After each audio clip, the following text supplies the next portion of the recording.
여러분 안녕하십니까? 이충건 방송의 이충건입니다. 오늘은 노키아의 쇠퇴와 부활, 휴대폰 부문을 매각하고 어떻게 회생했는가에 대해서 말씀을 드리겠습니다. 노키아는 핀란드에 본사를 둔 글로벌 통신 네트워크 솔루션 회사입니다.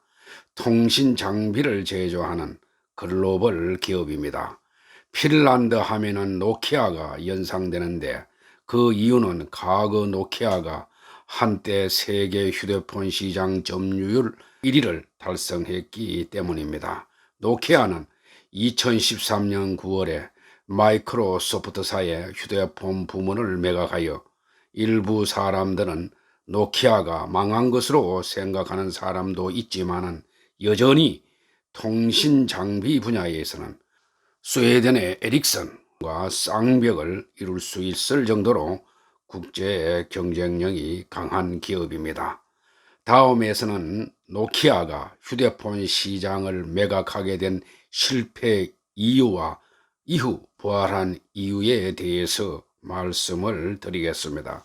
노키아는 지금으로부터 약 155년 전인 1865년에 창립되었습니다. 오랜 역사를 가진 기업들이 대부분 그렇기도 하지만은, 애초에 전기전자라는 용어 자체가 생소한 시기에 창립된 노키아가 처음부터 휴대전화를 만들지는 않았습니다. 노키아의 시작은 종이를 만드는 제지업이었습니다. 핀란드 독립 이후 어려움을 겪던 노키아는 핀란드 러브웍스라는 고무 생산업체의 경영자에게 인수됐고, 1967년 핀란드 케이블웍스를 포함한 3사 합병으로 지금의 노키아가 탄생했습니다. 그리고 이때를 기점으로 노키아는 본격적으로 전자통신 분야에 진출하게 되었습니다. 노키아는 제지업으로 출발했으나 1960년대에 처음으로 전자장비를 만들기 시작했지만은, 그것이 주력 산업이 된 시점은 1980년대 문어발사 확장으로 파산 위기까지 몰리게 된 노키아가 1992년에 당시 계열사 사장이었던 요르마 올릴라를 그룹 전체의 CEO로 선임한 이후부터입니다. 요르마 올릴라는 불필요한 사업부들을 전부 매각함과 동시에 통신사업에 올인을 했고, 1998년에 모토로라를 꺾으면서부터 이후 전세계 휴대전화 시장 점유율 1위를 오랜 기간 동안 지켜왔었습니다. 노키아는 1990년대 북유럽 특유의 경쟁적 환경과 신기술에 대한 과감한 투자, 생산 네트워크의 국제화에 힘입어 비약적으로 발전했습니다. 전성기의 노키아는 전 세계 휴대폰 시장의 40%를 점유했고, 핀란드 GDP의 20%에 달하는 매출을 기록하면서 핀란드 총수출의 20% 이상을 담당했습니다. 노키아의 발전과 함께 핀란드 경제는 1993년에서 2007년의 기간 중에서 연평균 4%의 고성장을 기록할 수가 있었습니다. 1998년 마침내 노키아는 모토로라를 제치고 전 세계 휴대전화 시장 점유율 1위에 올랐고, 이듬 해인 1999년에는 영업이익 40억 달러를 달성했습니다. 마침내 세계 휴대전화 시장을 석권한 노키아는 핀란드 경제에도 지대한 공헌을 했습니다. 핀란드 경제연구소 ETLA에 따른다면 2000년 핀란드 경제 성장률 5.1% 중에서 1.6%가 노키아의 기여였다고 하며, 노키아 한 기업이 핀란드 주식시장 시가총액의 60%를 차지한 것은 물론이고, 핀란드 내 제조업 고용 인구의 3분의 1이 노키아에서 일을 했다고 하니 그 영향력을 짐작할 수가 있습니다. 노키아는 시류에 따라서 주력 산업을 자주 변경해 왔습니다.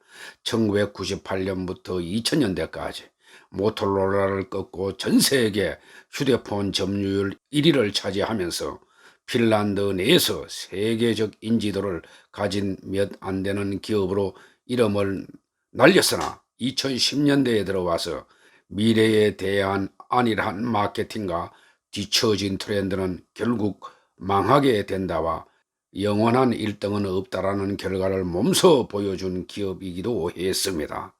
다만 휴대폰 사업을 매각한 것일 뿐 B2B 사업인 통신장비 제조 사업은 과거부터 현재까지 에릭슨과 함께 업계 1, 2위를 다투고 있습니다. 대부분의 사람들이 접할 일이 없는 B2B 사업이기에 관심이 없어서 모를 뿐입니다. 점점 통신장비에 집중하여 통신장비 분야에서 스웨덴의 에릭슨, 중국의 하웨이, 우리나라의 삼성전자 등과 경쟁을 하고 있습니다. 현재 노키아는 통신 시스템을 개발, 제조, 판매, 무역, 디지털 휴대전화 네트워크 공급 등을 하고 있습니다.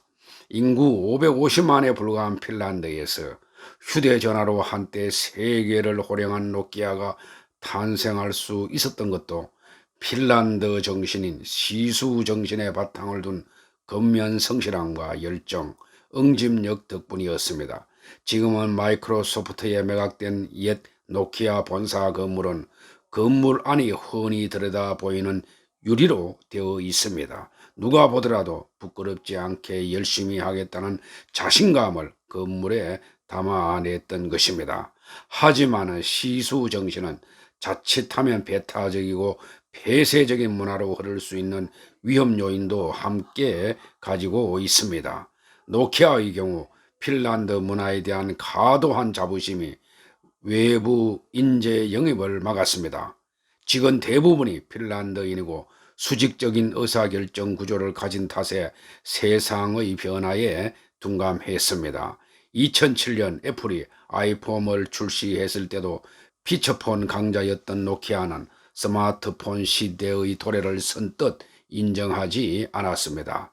애플이 아이폰을 내놓자 당시 노키아 CEO는 아이폰 같은 우스꽝스러운 제품은 시장에서 통하지 않을 것이라며 우리가 표준이라고 폄하하기도 했습니다. 그 후의 행보는 잘 알려진 대로 노키아의 몰락이었습니다. 애플의 시장을 내준 노키아는 2013년 9월 2일 휴대폰 전화 사업 부문을 마이크로소프트에 매각하면서 위기를 겪게 되었습니다. 2013년 9월 노키아가 휴대폰 부문을 매각하는 등 경영 실패의 원인은 무엇보다 스마트폰의 등장을 간과함으로써 시장의 변화에 선제적으로 대응하지 못했기 때문입니다. 이를 보다 자세히 설명하면 다음과 같습니다. 첫째, 초기의 실수로 노키아는 큰 성공을 거두었던 캔디바 스타일의 휴대폰 디자인을 고수함으로써 플립폰 트렌드로 바뀌는 대세를 놓쳤습니다. 여기서 플립폰은 여다지식 휴대폰을 의미합니다. 둘째, 노키아는 미국 시장에서 이동통신사와의 제휴를 소홀히 함으로써 미국 시장이 요구하는 휴대폰을 만들어내지 못했고 모토로라와 같은 미국 제조사는 물론이고 미국 이동통신사와의 친화적 관계를 구축하고 시장 점유율을 확대해 나가던 후발업체인 우리나라 삼성과 LG 등의 추격에 직면했습니다. 셋째, 노키아는 애플이라는 경쟁자가 불러올 수 있는 시장 환경의 변화를 감지하는 데 소홀히 함으로써 결과적으로 스마트폰으로의 방향 전환이 늦었습니다. 애플은 아이폰을 통해서 휴대폰에 대한 인식 자체를 바꾸어 놓았습니다. 먼저 아이폰은 처음부터 전 제품에 걸쳐 터치 스크린을 보편화시켰습니다. 사실 노키아는 휴대용 단말기의 고전적 기능과 인터넷 기능을 하나의 휴대폰으로 통합시킨 제품을 1990년대 중반에 이미 상용화한 바 있으며 애플의 아이폰 출시 2년 전에 이미 터치 스크린을 활용한 휴대폰을 선보인 바 있습니다. 그러나 터치 스크린을 소비자가 원하지 않는다고 판단해서 이에 대한 제작을 중단했습니다. 넷째, 노키아는 운영체제로 신비안을 채택했으나 이 운영체제는 구글이 2008년 애플과는 다른 방식으로 출시한 스마트폰 운영체제인 안드로이드와 경쟁에서 뒤처졌습니다. 구글의 안드로이드는 다른 업체들이 응용, 변경할 수 있도록 개방형 운영체제로 이를 무상으로 휴대폰 제조사에 제공함으로써 제조업체들은 최소한의 비용으로 스마트폰 상품을 만들 수가 있었습니다. 구글의 궁극적인 목적은 광고 수입을 가져다 줄 수 있는 자사의 무료 서비스를 스마트폰에 결합시키는 것이었습니다. 결국 노키아는 아이폰과 안드로이드 폰 모두에게 밀리는 결과를 안게 되었습니다. 그러나 회생이 불가능할 것 같았던 노키아는 휴대폰 시장을 매각한 후에 4년 만인 2017년 이후 기적처럼 살아났습니다. 노키아가 부활할 수 있었던 것은 매출의 절반을 넘던 휴대전화 사업을 가감히 포기하고 통신장비와 헬스케어 사업 등 다른 길을 택한 결단력 덕분이었습니다. 2012년 6월 본사 직원의 20%에 해당하는 1만 명을 감원했고 사업 중심 축도 기업과 소비자 간 거래 즉 B2C 거래에서 기업과 기업 간 거래 즉 B2B 거래로 바꾸었습니다. 위기가 닥쳤을 때 당황하지 않고 일어나는 핀란드인의 정신인 시수 정신도 다시 한번 빛을 발했습니다. 시수 정신은 노키아 밖에서도 흘러 넘쳤습니다. 자의반 타의반으로 노키아를 떠난 임직원들은 특유의 도전 정신으로 핀란드에서 약 3천여 개의 스타트업을 만들어냈습니다. 오랜 시간 노키아의 그늘에 안주하며 창업을 등한시했던 핀란드인들이 시수 정신을 앞세워서 실패를 도약의 기회로 다시 만든 것이었습니다. 우리에게 익숙한 스마트폰 게임인 앵그리버드는 당시 노키아에서 퇴직한 엔지니어들이 대거 합류한 로비오라는 기업의 작품입니다. 많은 직원을 내보내야 했던 노키아 또한 해고 직원의 재취업 등을 돕는 브릿지 프로그램을 2011년부터 시행 중에 있습니다. 노키아는 이 프로그램을 통해서 핀란드에서만 많은 창업 기업들이 생겨나도록 했습니다. 핀란드 정보통신기술기업 익소녹스의 수석 부사장은 그동안 노키아의 그림자에 가려있던 인재들이 독립하면서 벤처 생태계가 살아났다고 말을 했습니다. 핀란드는 오히려 요즘 포스트 노키아 시대에 대해서 새로운 희망을 걸고 있습니다. 앵그리버드 게임을 만들어서 세계 모바일 게임계를 평정한 업체 로비오를 필두로 해서 세계가 주목하는 여러 신생 회사들이 핀란드에서 쏙쏙 출연하고 있기 때문입니다. 젊은이들도 이전에는 노키아 같은 대기업에서 일하고 싶어 했지만은 요즘은 스스로 스타트업을 창업하거나 아니면은 취업을 하더라도 성장 가능성이 더 큰 스타트업 회사가 인기가 있습니다. 또 하나 놀라운 것은 포스트 노키아 시대에 대처하는 노키아의 자세입니다. 회사가 어려움에도 불구하고 노키아는 직원을 해고할 때 이들을 그냥 거리로 내모는 것이 아니라 가능한 창업의 길을 열어주려고 했습니다. 노키아는 브릿지라는 해고자 창업 지원 프로그램을 운영하고 있는데 해고자들이 창업에 대한 좋은 아이디어를 가지고 있다면 1인당 25,000유로 약 3,500만 원까지 지원해 주었습니다. 경제적 지원뿐만 아니라 해고자들을 적당히 팀으로 짜주어 창업 자금의 크기도 키워주고 재능을 가진 사람들이 모여서 시너지 효과를 낼 수 있도록 조언도 해줍니다. 노키아는 해고 직원의 창업까지 지원해 주고 있는데 그 이유는 노키아가 세계적 기업이 되기까지 핀란드 정부로부터 든든한 지원을 받았는데, 그때 받았던 은혜를 나라에 되돌려 준다는 의미가 있고, 또 하나는 기업이 단순히 영리만을 추구하는 것이 아니라 사회적, 윤리적 책임을 다해야 하기 때문이라는 것입니다. 핀란드의 브릿지 프로그램은 핀란드의 창업 활성화 사업인 노키아 재단이 운영하는 시니어의 기술 창업 프로그램입니다. 브릿지 프로그램은 핀란드의 대표 기업인 노키아의 파산으로 고용시장에 등장했던 노동력을 노키아 재단이 주도적으로 창업 지원 교육을 통해서 창업 인력으로 전환시킨 경우입니다. 2011년도에 노키아는 해고 직원들의 대규모 실업을 방지하기 위해서 창업을 희망할 경우 2만 5천 유로의 창업 지원금 및 팀 구성, 커리어 컨설팅 등을 지원했습니다. 노키아 브릿지 프로그램 지원 분야는 첫째, 노키아 안에서 새로운 직업을 찾는 경우; 둘째, 노키아 밖에서 새로운 직업을 찾는 경우; 셋째, 새로운 사업을 시작하는 경우; 넷째, 새로운 것을 배우는 경우; 다섯째, 자신의 진로를 창조하는 경우 등입니다.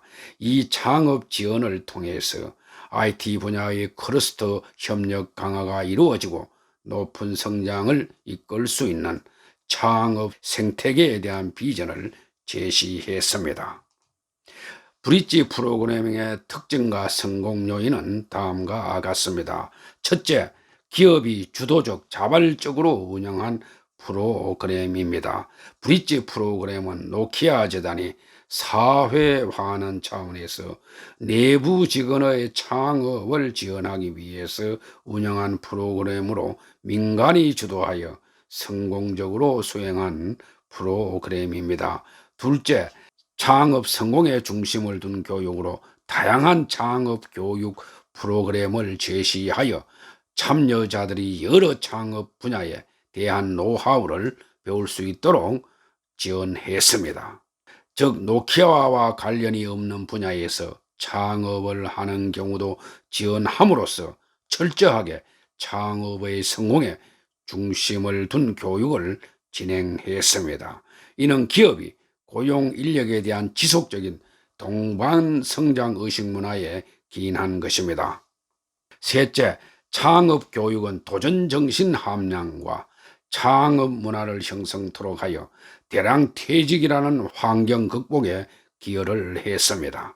모바일 엔지니어들이 창업 기업으로 진입함으로써 창업에 도전하는 문화가 형성되고, 대표적인 성공 사례가 앵그리버드 서비스를 출시한 로비오입니다.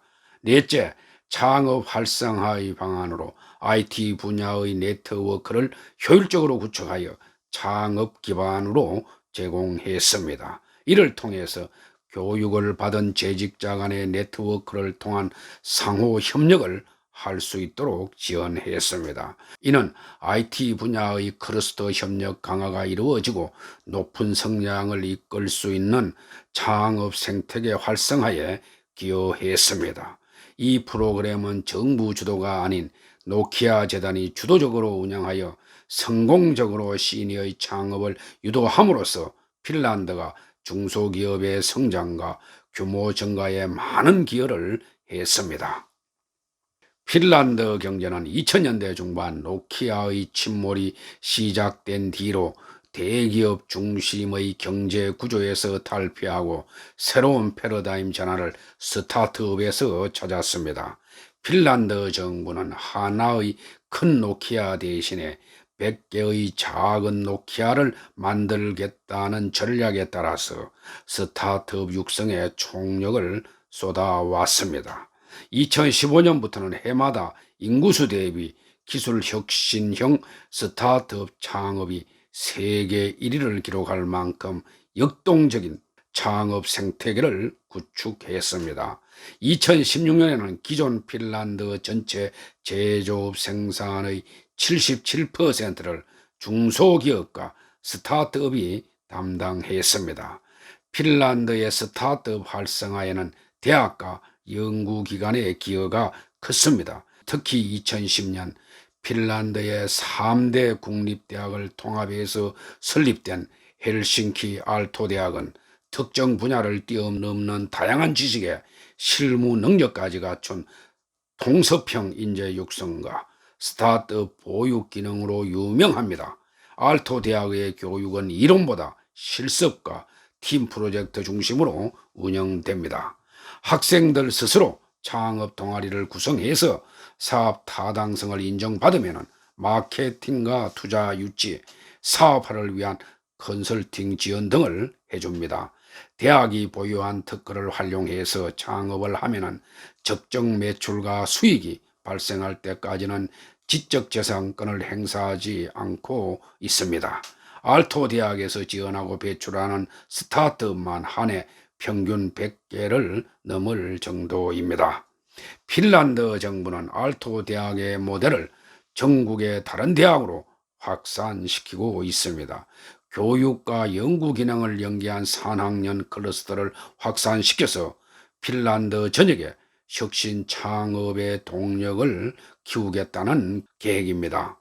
핀란드에도 스웨덴처럼 개인보다는 조직, 지식과 기술의 독식보다는 협력과 공유를 장려하는 문화가 뿌리내리고 있습니다. 아무튼 노키아가 휴대폰 부문을 매각한 후에 부활한 이유는 여러 가지가 있겠지만 가감한 구조조정과 경영혁신, 선택과 집중이었습니다. 못하는 것은 가감하게 버리고 잘하는 것에만 집중했다는 것입니다. 그리하여 통신 네트워크 사업에 집중하고 나머지는 가급적 정리했습니다.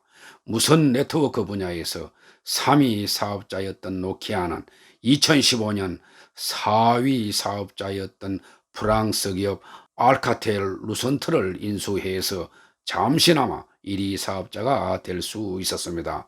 이러한 선택과 집중을 통해서 노키아는 LTE와 5G 장비 분야에서 중국의 하웨이, 스웨덴의 에릭슨 등과 겨룰 수 있는 경쟁력을 확보했고 2017년 오랜 침묵을 깨고 흑자 전환에 성공했습니다. 이러한 성과를 인정받아 핀란드 언론이 선정한 2017년 비즈니스 리더로 선정되기도 했습니다.